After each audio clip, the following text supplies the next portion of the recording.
তো এতক্ষণ বাজার দেখালাম, আরেকটা জিনিস দেখাতে ভুলে গেছি, সেটা দেখাতে হবে তোমাদের। সেই জন্য আমি আবার ভিডিওটা চালু করলাম। এই দেখো, কাছে না দেখো, দেখো তো বন্ধুরা, এগুলো কাঁচা আম পেকে গেছে, তাই তো? মিষ্টি হবে। কিরম গন্ধ রে, এই আমের গন্ধ নেই তাতে শোভা। এবার কি গন্ধ এটা, মা কিরকম একটা বাজে গন্ধ গো বন্ধুরা। বাজে না মানে গন্ধ, ঠিক আছে। এখন কাটবো একটু না, কাটবো, তাহলে খাবো না তো বন্ধুরা। এই দেখো, এগুলো সবই পেকে ঠান্ডার গেছে। সময় পাকা আম খাও।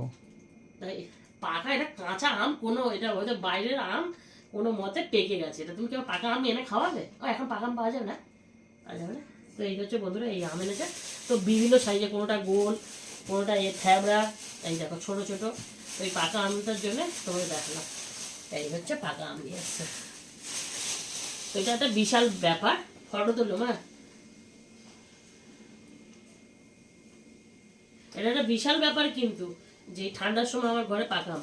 তবে এটা কাঁচা আম, বস্তার গরমে হয়তো পেকে গেছে, তাই তো? তো চলো আম খাবো।